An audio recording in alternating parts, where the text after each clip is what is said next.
Fala aí, pessoal! Sejam bem-vindos para mais um vídeo no canal. E já peço aquele like se você não for inscrito e se inscreva para não perder a parte 2 dessa obra incrível. Sem enrolação, vamos dali. E a história se inicia mostrando as empregadas do Palácio Real se apressando para levar o noivo para o casamento. E esse noivo era o protagonista. Quando ele recobrou a consciência, ele se encontrou nessa situação estranha. Por ser uma situação tão surreal, ele pensou que estava sonhando com o casamento, já que ele tinha acabado de terminar com sua namorada. Ele acreditou ainda mais nessa sua teoria quando viu a beleza da sua noiva. Ela era a garota mais linda que ele já viu. Então, mesmo isso sendo um sonho, ele mal podia esperar pela lua de mel. Mas jogando um balde de água fria na sua fantasia, ele ouviu o figurante dizendo para colocar o noivo dentro do caixão para ser sepultado no matrimônio. Naturalmente ele surtou com essa situação, ele não esperava esse plot twist, e ao ver ele surtando, as empregadas ficaram assustadas e saíram correndo enquanto gritavam que ele tinha virado um zumbi. E por ser jogado no chão ele sentiu uma grande dor, e percebeu que isso não era um sonho, e sim a realidade. Ele estava em um ensaio que se passava na época medieval. Ao mesmo tempo, as memórias do dono original do seu corpo começaram a encher sua mente. O proprietário original do seu corpo também se chama Shu Chan, o filho mais novo do general Shu do exército Huan, e sua mãe faleceu quando ele ainda era jovem. E há rumores de que ela era a legítima esposa do general Shu, e devido a isso, ele não passou por necessidades. Ao invés disso, ele foi muito favorecido. Ele tinha todas as necessidades atendidas pelas criadas. Tanchu tinha um forte apoio, mas não tinha físico nem talento para as artes marciais. Por isso sua madrasta, Muron Janji, recusou a deixá-lo praticar artes marciais, e ele não teve escolha a não ser desistir, e acabou por passar seus dias se dedicando ao vinho e às mulheres. Mimado e controlador, intimidando todos à sua volta, ele se tornou notório como um dos oficiais fracassados da segunda geração na capital. Mas há não muito tempo, Tanchu morreu de uma doença, por razões desconhecidas, e ele reencarnou no corpo deste nobre. Pelas memórias do seu novo corpo, o prota percebeu que a madrasta tinha envenenado seu enteado em segredo. Essa era uma trama tão óbvia que ele não entende como ninguém desconfiou daquela bruxa. E como já não fosse ruim o suficiente reencarnar no corpo de um idiota, esse seu novo corpo era muito fraco, parecia que iria jogar no Vasco em alguns dias. Enquanto o prota ficava frustrado com sua má sorte, as empregadas de antes revelou para a imperatriz que o filho mais novo do general Shu tinha voltado à vida. É claro, a madrasta do Tantiu não acreditou nas tonteces delas, e percebendo que tinham sido imprudentes, as empregadas se desculparam e juraram que não estavam mentindo. E para confirmar se elas estavam dizendo a verdade, a madrasta mandou sua sobrinha, Shuir, dar uma olhada na situação. Mas antes dela partir, ela avisou sua sobrinha que seu enteado não pode ser deixado vivo, e seguindo a ordem da sua tia, Shuir foi até seu primo. E vendo o prota, ficou preocupado, já que ela estava no 6º estágio de temperamento corporal. Se ela tentar eliminá-lo, ele não poderá fazer nada para revidar. E com uma expressão extremamente assustadora, a Shor falou que daria uma olhada no corpo dele para ver se ele estava bem. E no momento que ela segurou seu braço, o prota sentiu uma corrente de energia indo em direção do seu cérebro. E desesperado, ele tentou ativar o sistema. Ele acreditava que também tinha um hack, já que todos os outros encarnados dos Inais tinham um sistema. Mas só quando a corrente de energia perfurou sua mente que o sistema foi ativado, junto com a escritura dos sonhos. Ao mesmo tempo, o sistema absorveu toda a corrente de energia e presenteou ele com a habilidade de visão raio-x e bem, com a força de atração. E enquanto o prota ficava confuso em como o sistema de escritura dos sonhos funcionava, sua visão raio-x foi ativada. Ele conseguiu ver os vasos sanguíneos e ossos, e até os meridianos da sua prima.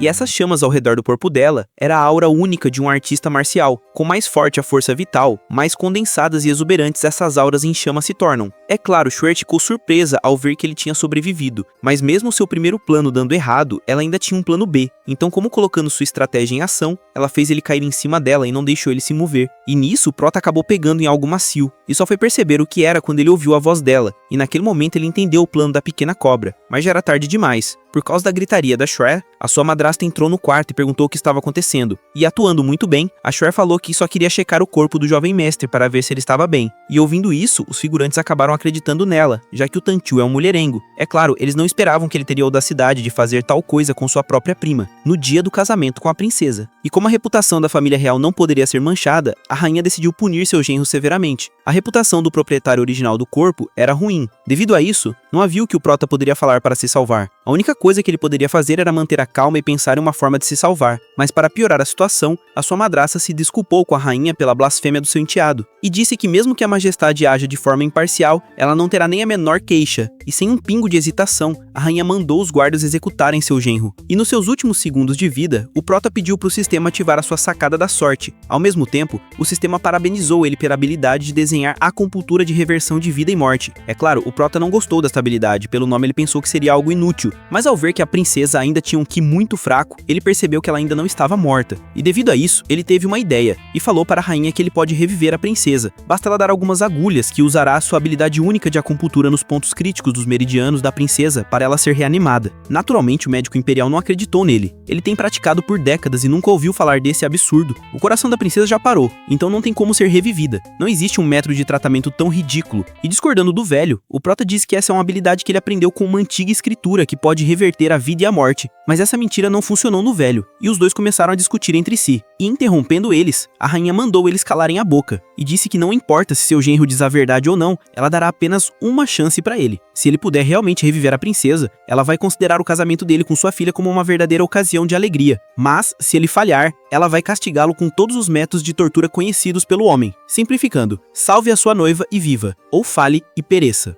Ele não tinha outra escolha. Depois, ao anoitecer, nós vamos o prota dizendo para sua sogra que ele precisaria despir a princesa para ele aplicar as agulhas. E após aceitar que ele fizesse isso, ela deixou ele tratando sua filha e foi esperar do lado de fora. Ao ver a perspicácia dela em perceber que ele se concentraria melhor se ela não tivesse presente, o prota ficou admirado. Após se preparar para começar tratamento, ele ficou fascinado com a beleza da sua noiva e iniciou os primeiros estágios do tratamento. Assim, uma hora depois, nós vemos o médico imperial dizendo que aquele canalha é um infame mulherengo, por isso ele acredita que aquele pirralho não esteja tratando a princesa, mas sim difamando ela. Não era só ele que pensava assim, a Shue e a madrasta também pensavam a mesma coisa. Elas acreditam que não precisariam fazer nada. A rainha cuidaria dele quando essa farsa acabar. Assim, alguns minutos depois, quando o prota finalmente saiu do quarto, ele revelou que ressuscitou a princesa. É claro, as duas ficaram chocadas com essa notícia e sem perder tempo, todos eles entraram para ver se ele estava falando a verdade. Quando o médico imperial checou o pulso da princesa, ele negou a revelação do prota, dizendo que o mulherengo não só falhou em reanimar a princesa, como também contaminou o cadáver. Ao ouvir isso, os figurantes começaram a implorar para a rainha executar Tianshu. Mas ignorando os médicos charlatões, o prota tirou a agulha da testa da sua noiva e no momento seguinte, ela acabou cuspindo sangue e voltando a respirar. Ao ver sua querida filha voltando à vida, a rainha ficou extremamente feliz e o médico imperial ficou chocado ao perceber que aquele pirralho estava falando a verdade. Ao mesmo tempo, o prota explicou para a rainha que o veneno no corpo da princesa ainda não foi totalmente limpo. Por isso, ele usou uma agulha para selar o corredor da alma dela, permitindo que o veneno fosse forçado a sair lentamente. Ela deve acordar em 3 dias. E após explicar isso, ele chamou o médico de charlatão desprezível, já que o velho não só diagnosticou o mal a causa da morte da princesa, como também nem mesmo percebeu que ela havia recuperado a consciência e quase a impediu de ser salva. Ao ouvir a explicação do seu genro, a rainha falou que cuidaria disso depois. Agora o mais importante era a ressurreição da sua filha, e como ela tinha prometido, ela não anulou a identidade de príncipe consorte do Tianshu e deu sua bênção para a finalização das cerimônias de casamento deles. Entretanto, dado que os recém-casados ainda não chegaram à idade adulta, ela adiará os ritos matrimoniais finais por 3 anos e seu genro agora viverá com a princesa no palácio. Enquanto ouvia tudo isso, a Shue ficou extremamente irritada. Ela não queria aceitar que aquele mulherengo tinha sido capaz de reanimar a princesa. E diferente dela que estava perdendo tempo ficando irritada, a sua tia já tinha pensado no próximo plano e implorou para a rainha permitir que seus criados sigam seu enteado e atendam todas as necessidades dele, já que se ele ficasse sozinho, ele daria muita dor de cabeça para sua majestade e também para a princesa. É claro, Prota sabia que sua madrasta está realmente tentando todos os meios e maneiras de dar um fim nele. E por mais que ela esteja em um dilema, ele acredita que agora que ele é oficialmente o príncipe consorte, a imperatriz vai a proteger. Então ela naturalmente rejeitaria o pedido daquela bruxa. Mas diferente do que ele esperava, a rainha aprovou o pedido dela. A partir desse momento, Tianshu percebeu que não tinha permissão para viver e por todos estarem contra ele, o prota decidiu confiar em si mesmo e sobreviver sem se importar com os métodos que ele terá que usar. Depois, quando os figurantes foram dispensados pela rainha, o prota explicou para ela que ainda não tinha terminado de curar a princesa. Ela ainda está em perigo, porém desde que ele possa continuar com o tratamento de acupuntura, a princesa será completamente curada. Mas como ele fez o tratamento há pouco tempo, ele vai ter que esperar até amanhã para recuperar a energia e continuar com o tratamento, já que atualmente sua mente está vazia e ele se sente fraco. Com sua condição atual, ele nem terá força para segurar uma agulha. Galera, como vocês devem ter percebido, o prota tinha deixado uma das partes mais importantes do tratamento de fora para ganhar mais tempo,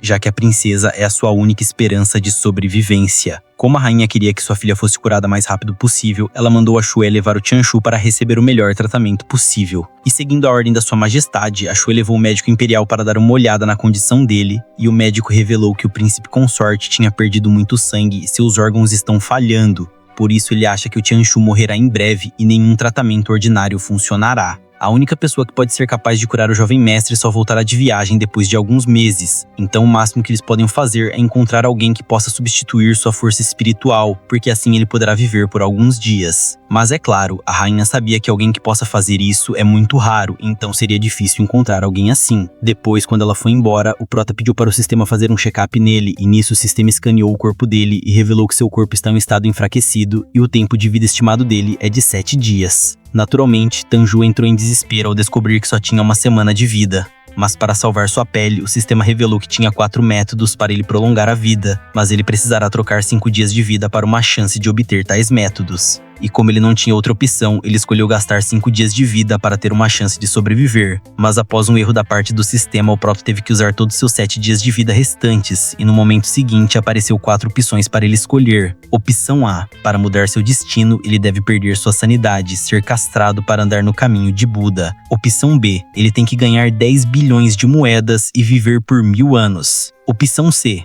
ele tem que se esforçar para ser um fracote e desistir de tudo e abandonar o sistema. Opção D: lute para ser um rei.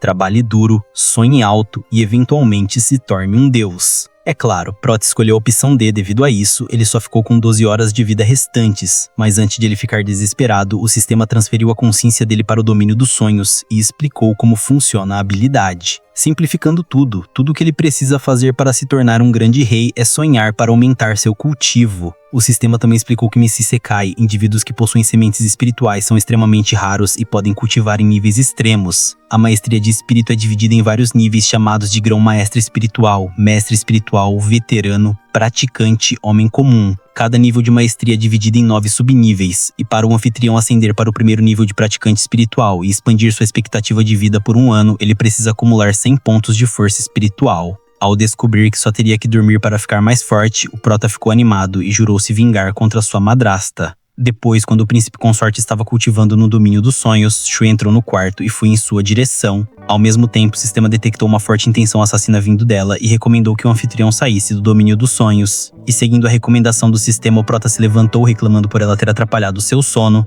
Mas ao ver o belo par de Sugoi Dekai na sua frente, ele acabou esquecendo o que estava dizendo, e após alguns segundos apreciando aquela visão maravilhosa, ele pediu para sua prima deixar ele sozinho, mas ela não quis ouvir o pedido dele. E ele teve que pensar em um jeito para se livrar dela para poder cultivar no domínio dos sonhos. E a melhor solução que ele chegou foi pedir para ela ir até a sua residência pegar as suas coisas e trazer a Will e a Donji para cuidar dele. Mas após dizer isso, ele ouviu algo que não esperava. A Shui revelou para sua madrasta, vendeu elas para um mercador por punição por elas não terem dado o bem dele. Essa notícia deixou o Prota chocado. Suas adoráveis gêmeas agora estavam nas mãos de outro. De acordo com as memórias originais desse novo corpo, haviam 2 gêmeas, que eram suas serventes. Elas têm servido e sido fiel ao jovem mestre mulherengo por 5 anos. A sua única posição preciosa nesse Sekai foi vendida. Devido a isso, ele não conseguiu conter sua intenção assassina e mandou a sua prima comprar as gêmeas de volta. Mas ela recusou o pedido dele, dizendo que ele morrerá em breve. Então ele não precisa de outra pessoa além dela para cuidar dele.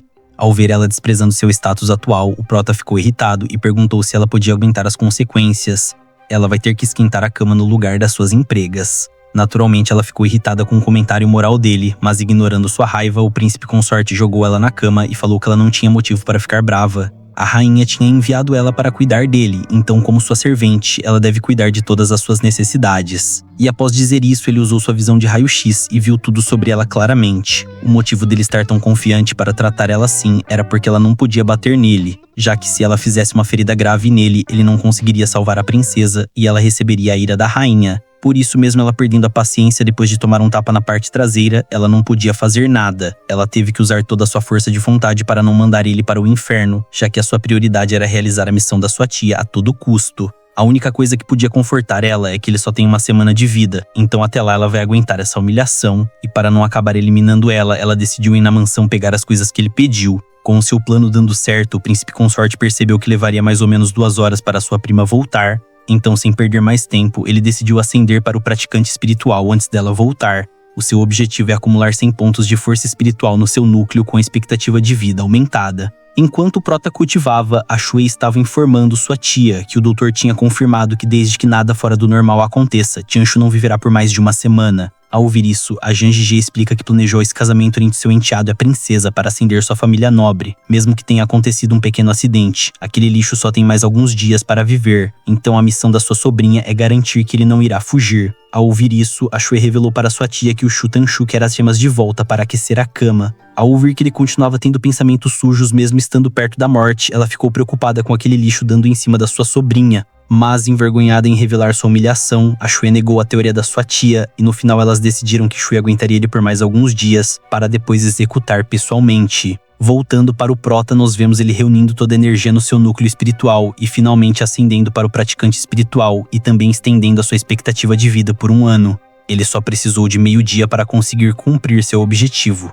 Com sua vida estendida por 1 ano, agora ele só precisa continuar cultivando com calma para ficar mais forte e aumentar ainda mais sua expectativa de vida. E como ele se tornou um praticante espiritual. Agora ele pode usar sua habilidade de ilusões para se proteger. Então, se ela tentar fazer algo contra ele novamente, ele vai usar sua habilidade para fazer ela ficar em suas mãos. Mas, ao perceber que sua habilidade criava ilusões e não hipnose, ele ficou decepcionado por não poder realizar a fantasia que ele acabou de ter. E ainda mais ao lembrar que a Shui é uma artista marcial no 6º nível do temperamento corporal, então seria impossível para ele derrotar ela. A única coisa que ele poderia fazer era aumentar seu cultivo, mas para estragar sua felicidade, o sistema explicou que para ele recarregar seus meridianos, ele vai precisar abrir os 720 pontos de acupuntura no corpo dele. Simplificando, o sistema queria que ele estabelecesse uma fundação forte antes de aumentar o cultivo. Assim, 1 hora depois, o Prota só conseguiu abrir 1 ponto de acupuntura. Baseado na sua velocidade atual, ele precisaria de mais ou menos 3 anos para abrir todos os seus meridianos. Então, para eliminar a Shui, ele precisaria de ajuda. E enquanto pensava no que fazer, a sua prima entra no quarto e entregou as coisas que ele pediu. Mas o problema era que ela só tinha trazido roupas e nada de dinheiro. A desculpa dela por não ter trazido dinheiro era porque ele não viveria por muito tempo. É claro, ele não acreditou na mentira dela e usou sua visão de raio-x e viu sua linda Jade escondida no suco de decai dela. Então, irritado, ele disse que não precisa de dinheiro, mas ele pegará seu item raro de volta. E antes dela entender o que estava acontecendo, o príncipe consorte pegou a Jade de volta. E vendo isso, ela não conseguiu entender como ele descobriu que ela tinha roubado a Jade. Seu plano era dar isso de presente para sua tia. Ao mesmo tempo, ela teve um flashback onde sua tia dizia para ela não levar o dinheiro pro Chanshu, já que Xiamin voltará no mês que vem e ele precisará de milhares de ouro todos os anos para sua cultivação. Atualmente, ele tá no reino do veterano espiritual. Rajandi também explica que quando Chanshu falecer, ela vai finalizar o casamento da Shui. E, claro, a pessoa em questão não gostou dessa notícia. Voltando pro presente, o Prota decidiu não provocar demais a sua prima, ou ela poderia perder a paciência e tentar eliminar ele depois. Na capital Qin, o comerciante Boca Grande interrompeu o encontro do Prota com a Shui, perguntando se ele precisava de alguma coisa. E o príncipe consorte falou que gostaria de saber quem foi o comerciante que comprou suas empregadas gêmeas. E o Boca Grande explicou que elas estão sendo leiloadas no pavilhão Ming, e agora mesmo. Após eu vi isso, o Prota pediu pro comerciante guiar ele até o pavilhão. Um pouco mais tarde, nós vimos as gêmeas sendo leiloadas, mas por elas terem servido Tainur por 5 anos, os jovens mestres não estavam satisfeitos com as duas, já que na cabeça deles elas provavelmente foram infectadas por aquele idiota. Mas, diferente do que eles imaginavam, o anfitrião revelou que o príncipe consorte é impotente e elas ainda não tinham perdido suas primeira vez. E como a reputação do pavilhão Ming era excelente, eles acreditaram na palavra do anfitrião e aproveitou para debochar do Shu Chanshu. É claro, o Prota não ficou feliz em ouvir as pessoas chamando ele de broxa. Ao mesmo tempo, os lances pelas gêmeas começaram com 3.000 moedas de prata e foram aumentando rapidamente. Todos os jovens mestres queriam aproveitar aquilo que nem mesmo o príncipe consorte conseguiu aproveitar. Vendo o lance passando das 4.000 moedas, a Shuya ficou animada, já que a Jate valia no máximo 3.500 moedas de prata. Então não tinha como ele recuperar as gêmeas. E, diferente do que ela esperava, o Prota estava frustrado por eles estarem menosprezando ele ao começar o lance com preço tão baixo, já que ele comprou elas por 6.000 moedas. E mesmo não gostando dos mimadinhos estando de olho no que é dele, o príncipe consorte sabia que a situação não era boa, mas ele ainda tinha um plano para recuperar as gêmeas. Mas, para piorar sua situação, a chefa do pavilhão Florido, que era o mais famoso do distrito da Luz Vermelha, ofereceu mais de 4.000 moedas de prata. E enquanto ficavam surpresos com a presença dela, os jovens mestres explicaram que Shangguan é uma mulher muito inteligente e talentosa que nasceu nesse tipo de lugar. E mesmo que ela nunca tenha sido uma cortesã, ela é a mais qualificada para ensinar as gêmeas. Ela poderia triplicar o valor delas em alguns meses. É claro, o Prota não ficaria parado vendo isso acontecer. Por causa disso, ele entrou nessa brincadeira também. E ao ver seu mestre, as gêmeas ficaram extremamente felizes. Mas, destruindo a felicidade delas, o anfitrião falou que o príncipe consorte não poderia usar sua posição real para pegar as duas. Só o dinheiro é importante nesse pavilhão, ou algo com um valor apropriado. E, para surpresa de todos, Chanshu usou a Shui como moeda moeda de troca. Naturalmente ela não aceitou isso, mas sem se importar com a vontade dela,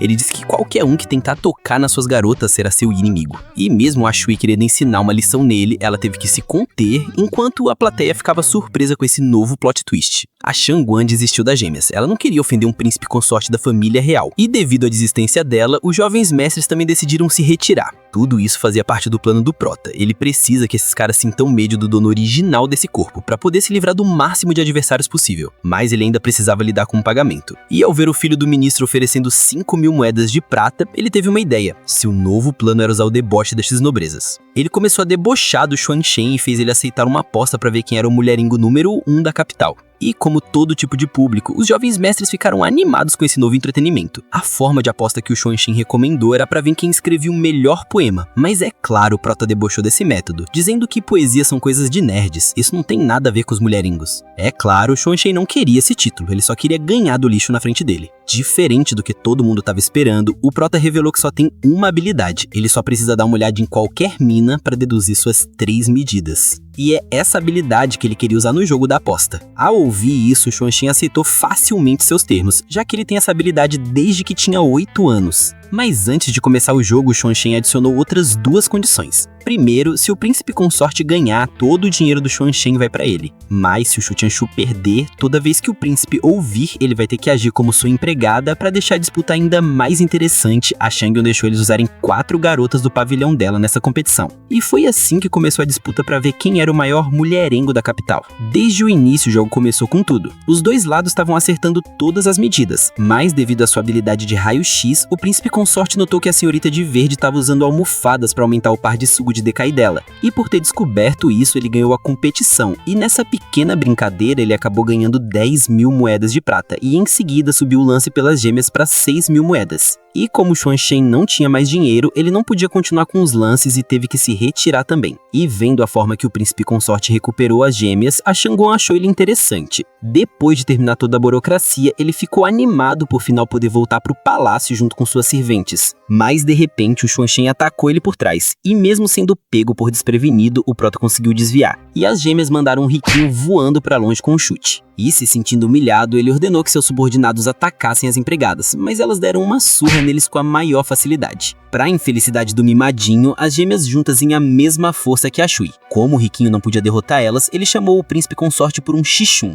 E inicialmente o Prota não ia aceitar, mas quando seu adversário colocou o dinheiro na parada, ele mudou de ideia rapidamente. Naturalmente, as empregadas ficaram preocupadas com ele, já que ele não tinha treinamento em artes marciais. E apesar do Xuanzhen não estar no estágio de temperamento corporal, ele continua sendo um cultivador, diferente do seu mestre. Um dos motivos do Prota ter aceitado esse duelo era porque ele queria testar sua atual força. Mais diferente dele, que estava confiante, os figurinas tinham certeza que ele perderia. É claro, o Xuanzhen também pensava isso, mas para surpresa dele, no início o príncipe desviava aí facilmente de todos os ataques dele. Mas após alguns segundos ele parou de se mexer e foi cortado por sua espada. E o Xuanzhen ficou chocado com esse acontecimento. Ele sabia que seu adversário seria derrotado facilmente. Então, se o Shu Qianshu admitisse a derrota, ele deixaria o príncipe consorte ir embora. Ele apenas queria derrotar seu adversário, então ele não teria perdido para qualquer um. Mas superando os sentimentos de culpa, ele começou a ficar com medo das coisas estranhas que estavam acontecendo. O bizarro foi que o Qianshu apareceu na frente dele sem nenhum arranhão. E mesmo estando confuso, ele percebeu que seu adversário tinha usado algum tipo de hipnose assustadora. Mas ele acabou percebendo isso tarde demais. Devido a isso, ele acabou admitindo a derrota em um estado apavorado. É claro, na visão dos figurinas, Xuanzhen apenas balançou sua espada algumas vezes e de repente desistiu de medo. E com sua vitória, o Prota lembrou o adversário de enviar 5.000 moedas de prata pro palácio da sua noiva. E vendo essa cena bizarra, a Ao Xue ficou sem entender o que tinha acabado de acontecer. Ao mesmo tempo, um soldado apareceu e disse que a rainha solicitou o retorno do príncipe consorte para o palácio imediatamente para fazer o tratamento da princesa. Depois dessa grande vitória, Tanqiu estava voltando para casa com suas 2 gêmeas favoritas. E vendo ele partindo, a Shangguan percebeu que o príncipe atual era completamente diferente de antes. Depois, ao voltar para o palácio, a rainha notou com apenas um olhar que ele tinha achado um jeito de se curar, e ficando surpreso com isso, ele explicou que será necessário mais alguns dias para se recuperar completamente, e após essa explicação, ele iniciou novamente o tratamento da sua noiva. Ao analisar o cultivo dela, ele percebeu que ela tinha atingido o 6º estágio do temperamento corporal, e este raio de luz púrpura era sua força espiritual, para ela condensar um fio de força espiritual, mesmo em uma condição tão fraca e sem cultivar anteriormente, mostra que ela tem um grande talento. O prota conseguiu continuar vivo por causa da princesa, por isso ele sabia que tinha que garantir que nada desse errado nesse tratamento, e se ele se tornar marido e mulher, tudo dependerá do destino deles. Usando o único fio de força espiritual da sua noiva, ele começou a limpar os meridianos dela, e a força espiritual da princesa retornou para o subconsciente dela. E como o veneno que estava nela tinha sido expelido, alguns minutos depois, a princesa abriu os olhos. Mano, o autor caprichou para desenhar essa cena. Vendo sua noiva confusa, Tanchu se apresentou para ela. Ele sabia que precisaria dar à princesa a impressão que ele é um marido cuidadoso e devoto para assim poder sobreviver. Mas para a infelicidade do prota, ela já conhecia a fama dele. Um jovem mestre desprezível, tirânico e trapaceiro. Por causa dessa fama, ela se imaginou dando um socão na barriga do mulherengo. E notando tardiamente sua roupa, ela ficou envergonhada e mandou ele sumir da sua frente. Ao ouvir a voz da sua filha Ruxin, a rainha entrou no quarto animada e abraçou ela e perguntou por que ela tinha tentado se envenenar. E a princesa explicou que ela não fez isso. Foi aquela servente Hongan. Ela comeu alguns dos seus bolos e foi envenenada. Ao ouvir essa revelação, a rainha ficou com sangue nos olhos e jurou investigar toda essa situação para sua filha ter sua vingança. E aproveitando o humor da sua mãe, a Ruxin pediu para ela se livrar do Tanchu também. E devido à confusão da sua filha, a rainha explicou toda a situação para ela. A melhor solução que a princesa encontrou para sair desse casamento era se livrar ela mesma do seu marido, mas ela acabou sendo interrompida pela sua mãe. E vendo sua filha frustrada, a rainha pediu para o príncipe consorte deixar o quarto. E em seguida, explicou para a Ruxin que ela não tem uma alta opinião sobre o Tanchu também. No entanto, graças a ele, ela foi ressuscitada. E o príncipe dos bárbaros e os outros príncipes irão parar de tentar casar com ela. E mesmo entendendo sua mãe, a princesa ainda assim se recusava a se casar com ele. Não tem como ela viver com um cara que ela despreza até a morte. Enquanto a rainha confortava sua filha, o prota ficou do lado de fora ouvindo tudo e se sentindo desanimado com o fato do dono original do seu novo corpo ser desprezado por todo mundo. Mas para interromper seu momento, um mensageiro informou que o príncipe dos bárbaros quer visitar a princesa. E como a sua filha Ruxin não queria se encontrar com ele, a imperatriz ordenou que seu genro cuidasse desse assunto da melhor maneira possível. E nisso, o prota notou que se ele for incapaz de resolver esse problema, ele iria perder seu último passe seguro. E baseado na sua força atual, ele irá sofrer uma morte horrível no momento em que ele perder a proteção da família real. Por isso, ele decidiu dar seu melhor para lidar com o príncipe de Beonzu. Assim, fora do castelo, o Tanchu viu um emissário do reino dos bárbaros fazendo um grande escândalo. E por causa da falta de classe dele, o prota debochou da cara do figurante. Naturalmente, o emissário se sentiu ofendido com o insulto e tentou atacar o futuro rei, mas foi parado pelos guardas. E por não poder atacar o príncipe consorte, o bárbaro começou a insultar ele, chamando ele de lixo número 1 do mundo. Até algumas das servas do palácio pensavam a mesma coisa. Elas não entendiam como a princesa acabou se casando com uma pessoa tão desprezível. E para piorar a situação, o príncipe Rui cansou de esperar seu subordinado lidar com o Dígolo e decidiu ele mesmo resolver o problema, já que ele estava confiante na sua força. Então, com uma aura ameaçadora, ele ordenou que o príncipe consorte saísse da frente dele imediatamente para ele poder ver a princesa. É claro, não tinha como o prota aceitar fazer papel de corno manso. A princesa é sua esposa. Por isso, ele negou deixar o bárbaro se encontrar com sua mulher. E isso fez o Bui ficar extremamente irritado. Mas mesmo sentindo a aura aterrorizante dele, que estava no mesmo nível que sua prima, o prota não recuou. Vendo um lobo assustador na sua frente, ele confirmou que os rumores da rainha de Beonzu têm a habilidade de domar demônios e bestas eram verdadeiros. É dito que este lobo com chifres pode matar 100 cavalos de guerra, e sua mordida pode matar um especialista do temperamento corporal. Então, seria difícil para ele derrotar essa maldita besta. E percebendo a preocupação dele pelo lobo, o príncipe de Beonzu não perdeu a chance de menosprezar o prota, e aproveitando a situação, Ao Shué tentou atiçar o prota a afrentar o bárbaro. Mas é claro, o futuro rei percebeu que ela estava tentando fazer isso. Enquanto ignorando ela, ele viu Bui agindo de uma forma arrogante e indo em direção do palácio. E mesmo os guardas tentando pará-lo, ele liberou sua aura e fez o soldado ficar paralisado de medo. Mas antes dele entrar no palácio, o Tianqiu interrompeu dizendo que o reino de Beonzur era mesmo um país de bárbaros, já que eles não tinham base. Cortesia, e devido ao insulto dele, o emissário ficou irritado e tentou sacar sua espada, mas foi parado pelo seu mestre. E em seguida, o afeminado perguntou o que ele queria dizer com isso, e o Tianqiu falou que encontrar a princesa sem primeiro pedir uma audiência e também sem trazer um presente é algo que só um bárbaro faria. Ao ouvir isso, o maluco aceitou que tinha falhado em não considerar isso, e aproveitando isso, Prota tentou mandar eles embora, mas para atrapalhar seu plano, o emissário babou o ovo do seu mestre, dizendo que ele é o melhor presente para a princesa. E essa fala sua fez o bárbaro ficar irritado, já que o Tianqiu usou isso para zoar com sua cara. Então, sem mais paciência, o príncipe Bui falou que mesmo não tendo convite real ou presentes, ele vai encontrar com a princesa e ninguém poderia impedir ele. E vendo que ele não recuaria tão fácil, o Ti disse que mesmo se ele fosse morto, o bárbaro não irá ganhar o coração da princesa. E fingindo ajudar seu rival do amor, o futuro rei revelou que a princesa ama a poesia mais que tudo. Se ele realmente for um cavaleiro, ele vai aceitar seu duelo, e eles iriam escrever 3 poemas cada um, e a princesa será juíza. E aquele que a poesia falhar em agradar ela, irá automaticamente sair fora e nunca mais vai paquerar a princesa de novo. Ao ouvir isso, os figurantes ficaram surpresos, já que tirando o talento musical, o príncipe consorte nunca nem mesmo leu um livro antes. No máximo, ele apenas desenhou algumas tartarugas. Então, não tinha como ele duelar usando poesia. Ele estará apenas trazendo desgraça para o reino do Oeste Kim e também para a princesa. Achando tudo isso engraçado, o Agarbui falou que ele não é apenas um guerreiro que sabe como lutar e matar. Ele vem lendo poesia desde que ele era um garotinho, então alguém sem talento como o príncipe consorte não seria paro para competir com ele. E ao invés de se sentir ofendido com isso, Prota falou de uma forma debochada que iria deixar o método da competição para o bárbaro, já que ele não queria ser acusado de fazer bui. E não tendo motivo para recusar, o Agarbui aceitou sua condição. Ao mesmo tempo, a Xier ficou feliz em imaginar ele sendo humilhado. Para o primeiro poema, o bárbaro escolheu escrever sobre as planícies de Bezu. Ao ouvir isso, o príncipe consorte ficou confiante. Ele irá deixar o bárbaro experimentar o poder total de 5.000 anos de cultura chinesa. Alguns minutos depois, a notícia do duelo do lixo do marido da princesa contra o príncipe de Bezu já tinha se espalhado para toda a capital. E, devido a isso,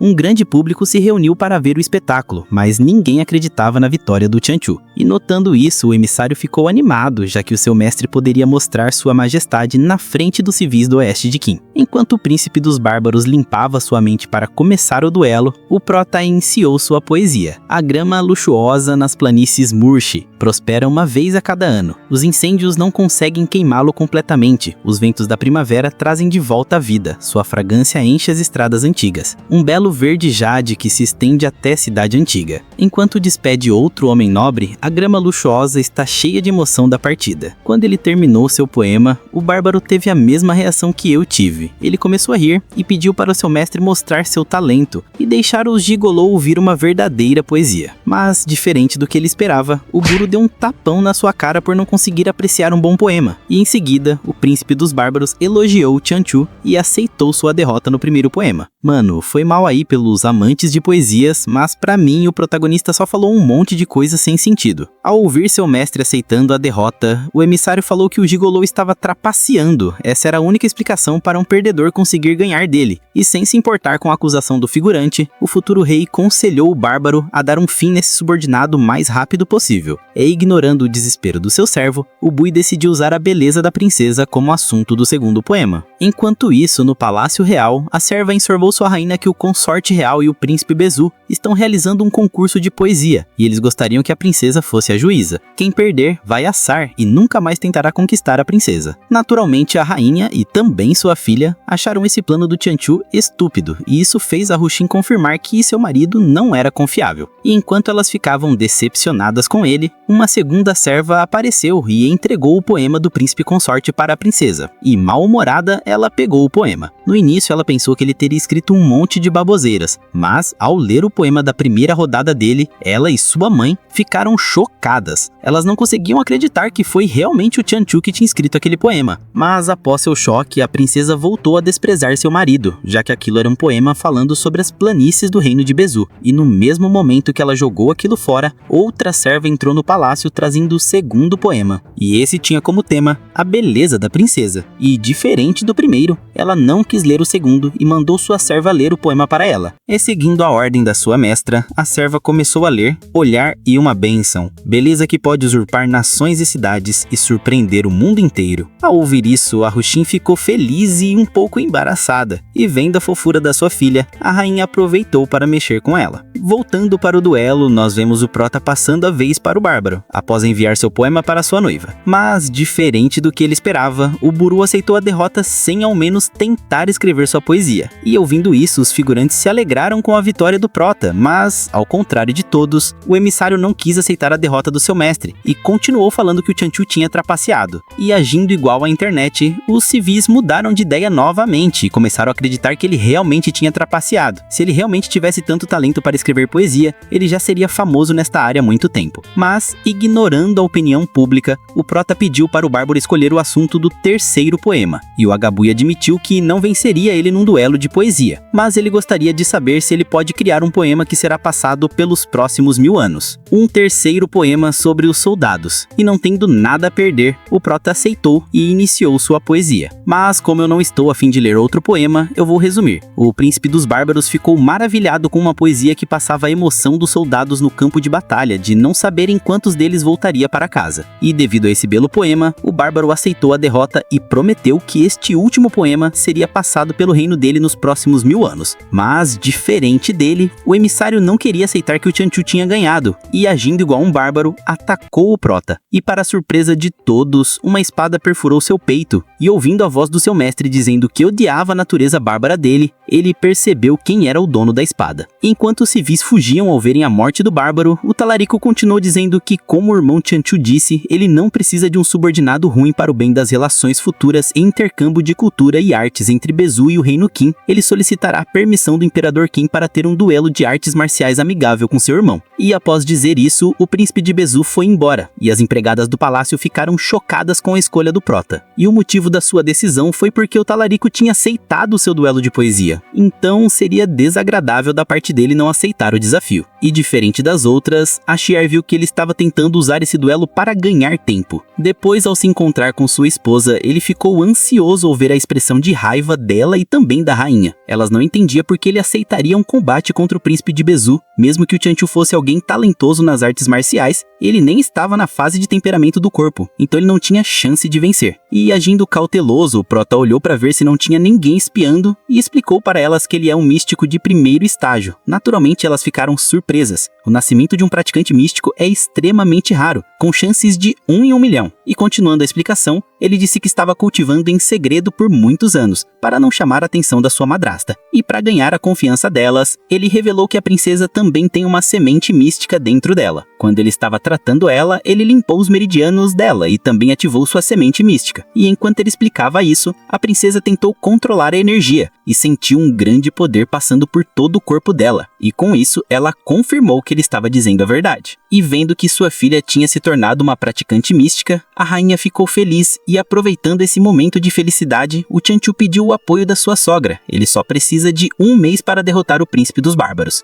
E como ela se sentia grata por ele ter ajudado sua filha, ela decidiu encontrar maneiras de ajudar ele a lidar com a data do duelo, e ele só precisará se concentrar em cultivar. E foi assim que finalmente a afeição da imperatriz em relação a ele subiu. Não só ela, a princesa percebeu que ele não era tão horrendo como os rumores diziam e prometeu pagar sua dívida algum dia quando ele precisar da sua ajuda. Naturalmente o prota ficou feliz já que ele conquistou um pouco da confiança delas. E o melhor de tudo, ele só precisaria dormir para ficar mais forte. Enquanto ele tiver essa habilidade, sua situação só vai melhorar. Enquanto isso, em outra parte da cidade, o riquinho estava entediado. Ele passou o dia inteiro vendo seus subordinados fazendo torneios de insetos. Então, não aguentando mais, ele decidiu dar uma volta para sair desse tédio, mesmo sabendo que o início das aulas de literatura da universidade estavam prestes a começar. E enquanto andava pela cidade, ele acabou ouvindo algo chocante. Chan Chu tinha escrevido 3 poemas considerados de grau lendário e venceu o príncipe de Beizhou num duelo. Então, para confirmar se era verdade, tarde, ele mandou seu servo comprar uma das cópias, e em seguida ficou incrédulo ao ler o poema. Ele não conseguia acreditar que aquele gigolô tinha feito tal arte, e no puro ódio, ele jurou que um dia venceria aquele inseto. Então, sem perder mais tempo, ele foi para a universidade aprender poesia. Não foi só o rival do Prota que leu os poemas. A dona do pavilhão florido, que era o mais famoso do distrito da Luz Vermelha, também leu e ficou surpresa ao descobrir que o Tianshu estava escondendo suas habilidades. E diferente da sua serva, ela tinha certeza que ele não tinha trapaceado. Com tanta gente na plateia e o príncipe dos bárbaros escolhendo os tópicos, era impossível para ele trapassar. Além do mais, ela não conhecia alguém capaz de produzir poesia de tal nível. E devido a esse acontecimento, o Tianshu tinha ficado ainda mais interessante aos olhos dela. No Palácio Real, nós vemos um velho extremamente feliz ao ver a Ruxin saudável.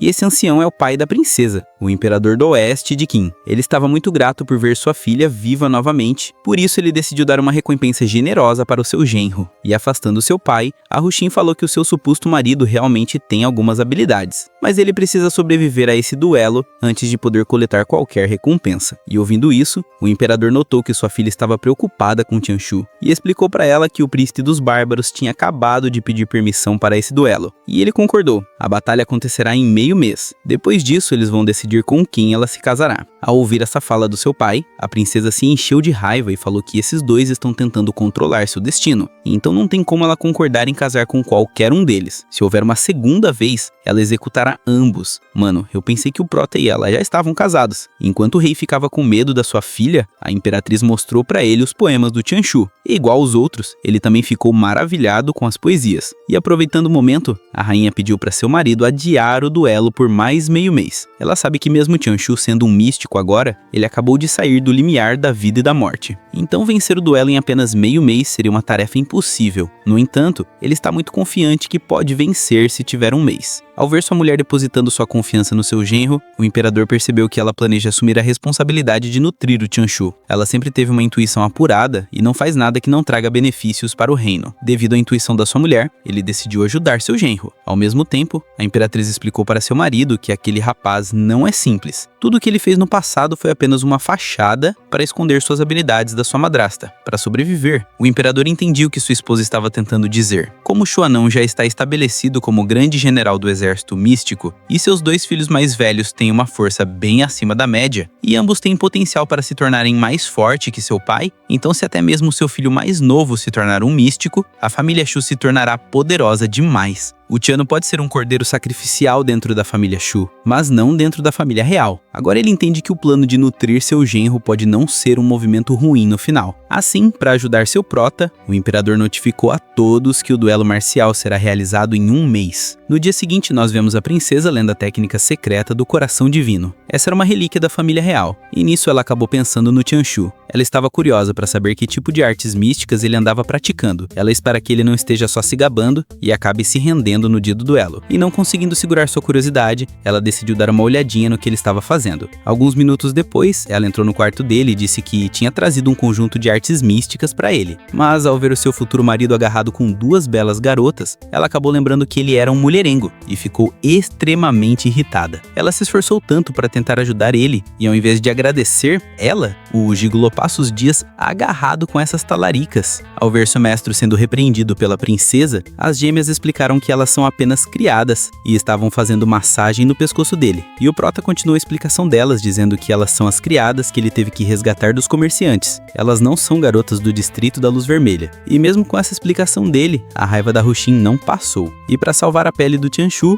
o Xuanzhen apareceu para pagar as suas dívidas e acabou presenciando um sério abuso doméstico. Então, não querendo se meter em problemas com a princesa, ele explicou que tinha feito uma aposta com o príncipe consorte. Mas essa fala sua só fez a princesa ficar ainda mais irritada. E tentando acalmá-la, o Xuanzhen falou que não era algo errado. Eles dois queriam comprar as gêmeas e acabaram competindo para decidir o comprador, e ele acabou perdendo para o príncipe consorte. E agora ele veio pagar a sua dívida de 1000 pratas. Mas essa explicação dele não fez a raiva dela desaparecer. E de um jeito ameaçador, ela falou pro Prota que o problema mais crítico dele é o duelo contra o príncipe dos bárbaros. Se ele perder e ela for forçada a casar com ele, ela vai torturar ele da pior forma possível. E depois ela vai cometer o oposto de viver, e ele será enterrado vivo com ela. Após dizer isso, ela foi embora, e o Prota ficou aliviado ao ver ela partindo, e agradeceu seu rival por ter salvado sua pele. E ficando irritado com a intimidade dele, o Swanson falou que da próxima vez que eles tiverem um duelo, será sobre poesia. Naturalmente o Prota debochou do seu rival, já que ele estava confiante que jamais perderia se o assunto fosse poemas. Assim, com a partida dele, as gêmeas se desculparam por ter colocado seu mestre em apuros. E sendo confortado pelo Prota, elas falaram que iriam servir ele pelo resto das vidas delas. E ouvindo o juramento sincero das suas fofas servas, ele revelou para elas que tinha se tornado um místico. E mesmo seu inimigo estando no temperamento corporal de 6º estágio, ele só precisa de 1 mês para ficar forte o suficiente para vencer o duelo. Naturalmente, elas ficaram extremamente felizes ao descobrir que o seu mestre tinha se tornado um místico, mas também ficaram confusas, já que antes ele era um humano normal. E dissipando a confusão delas, ele explicou que teve uma tremenda sorte. Ele de repente adquiriu o talento para praticar artes místicas, e foi usando sua nova habilidade que ele foi capaz de vencer o Swanson.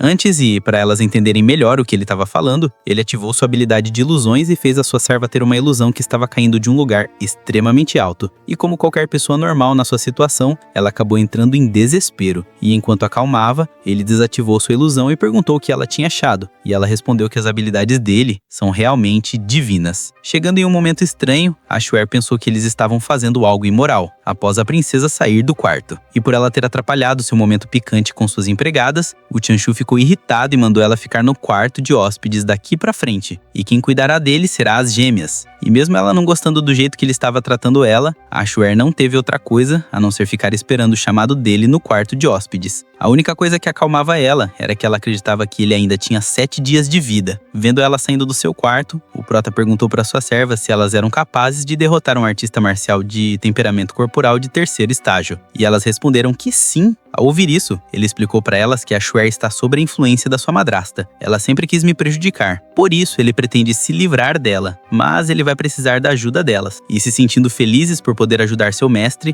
elas falaram que não iriam decepcionar ele. Depois de um ótimo cochilo, o sistema parabenizou ele por desbloquear o 36º meridiano, mas ele não estava feliz com a velocidade dos desbloqueios. Então, tentando pensar em um método para agilizar o processo, ele acabou tendo uma ótima ideia. Se ele usar a sua própria técnica de acupuntura em si mesmo, ele conseguirá forçar a abertura dos meridianos. Assim, em alguns minutos de colocar sua ideia em prática, ele conseguiu desbloquear todos os meridianos ao mesmo tempo. O sistema parabenizou ele e evoluiu os olhos dele para olhos de miragem estelar. Com essa habilidade, ele podia absorver as energias místicas da lua e das estrelas. E nisso ele também desbloqueou a arte ilusória Reflexão Lunar, que permitia a ele de criar qualquer ilusão que imaginasse. E a primeira coisa que fez com a arte ilusória foi alusões das gêmeas esquentando a sua cama, da sua esposa chamando ele para dormir e também da sua prima sendo submissa a ele. As ilusões eram tão realistas que ele acabou tendo um sangramento nasal, e por ter usado muita energia, ele deitou para dormir. 7 dias depois, a Shuer foi ver se o Chanshu tinha batido as botas. Bem animada, ela abriu a porta e no mesmo instante, sua felicidade desapareceu. O príncipe consorte estava vivo e saudável, então sem entender o que estava acontecendo, ela foi até sua tia e explicou o que acabava de ver. Ao ouvir sua explicação, a madrasta do Prota decidiu dar um fim nele logo. Antes ela tinha que ficar de olho nele por causa da vingança da mãe dele. Mas agora Xuanão já é um especialista místico e tem um professor muito forte. Então se até mesmo o seu filho mais novo se tornar um místico, a família Shu se tornará poderosa demais. O Tiano pode ser um cordeiro sacrificial dentro da família Shu, mas não dentro da família real.